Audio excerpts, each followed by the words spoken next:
చేతులు ఎత్తుతున్నానండి రామూర్తి గారు, నాయక్ గారు, వీళ్ళిద్దరికి చేతులు ఎత్తుతున్నారు. టీవీ చాలా అబద్ధాలా నిర్ణయించేది నువ్వు కాదు, నేను కాదు, ప్రజలు. ఒక నిమిషం ఆగిగా నేనేమంటున్నా, అరే ఆగండి బ్రదర్, అరే ఆగండి బ్రదర్. నిన్ను కూడా మొత్తం 3 రాష్ట్రాల్లో 3 రోజుల పాటు 3 రాష్ట్రాల్లో మిగిలి ఉండదు. మరి నేను అట్లా అంటానా? ఒక నిమిషం ఆగు, ప్రశాంతంగా ఉండు, మంచిగా ప్రశాంతం. ఒక నిమిషం ఆగండి. ఎవరు అబద్ధాలు ఎవరు నిజాలన్నది న్యాయ నిర్ణేతలు జనాలు. ఓట్లు కాదు.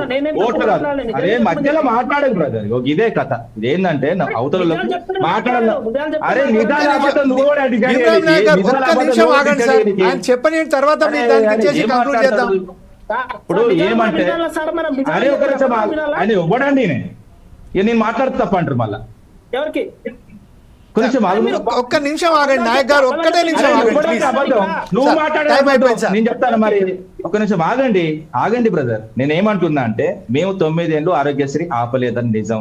మేము ప్రతి ఏదైతే యాక్సిడెంట్ జరిగినా, అదే విధంగా వీళ్ళకు ఏదైతే పేషెంట్స్ వచ్చి హాస్పిటల్ జాయిన్ అయ్యి ఆరోగ్యశ్రీ కింద ఏ రోగంతోనైతే వాళ్ళు జాయిన్ అయితే ఆరోగ్యశ్రీ వర్తించే ప్రతిదీ కూడా ఏది ఆపలేదన్నది నిజం.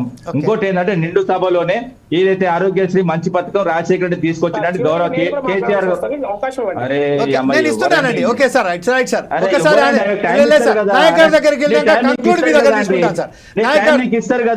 నాయక్ గారు మాట్లాడిన తర్వాత మీ కంక్లూడ్ మీకు ఇస్తాను సార్. ఒకసారి నాయక్ గారు మాట్లాడినండి.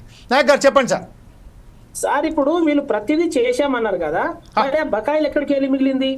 మీరు ప్రతిదీ చేశాము, ఎందుకు బకాయి ఉన్నది? రాజశేఖర రెడ్డి ఎంత మిగిలించిపోయింది తెలుసా నీకు? రాజశేఖర రెడ్డి ఎంత మిగిలించిపోయింది తెలుసా నీకు? 500 కోట్ల పేమెంట్ మీకు చేసిన తెలుసా? 500 కోట్ల పేమెంట్ మీకు చేసిన తెలుసా? గత ప్రభుత్వం కాంగ్రెస్ మామీ చేసిపోయినాయి. అరే ఎందుకు బ్రదర్? గవర్నమెంట్ అనేది అరే అప్పుడు 2014 ఏంది, 2024 ఏంది? అమ్మాయి ఏందండి? అరే ఎక్కడ మాట్లాడుతుందండి? అరే ఏం మాట్లాడుతుందండి? అరే ప్రభుత్వం అన్నాడు మోయాలి, బరువు మోయాలి, బాధ్యత మోయాలి. ఓన్లీ ఓన్లీ నగల పిల్లలు మాత్రమే దోచుకోనికి వస్తారు, ప్రభుత్వాన్ని మూలగొట్టికి వస్తారు. నేను మాట్లాడి నేను నాకు అర్థమైన విషయం ఏంటంటే, నీకు సబ్జెక్ట్ లెస్ అని తెలిసి నేను మాట్లాడి 100% నేను అక్కడే మాట్లాడి నువ్వు ఏం చెప్తావు?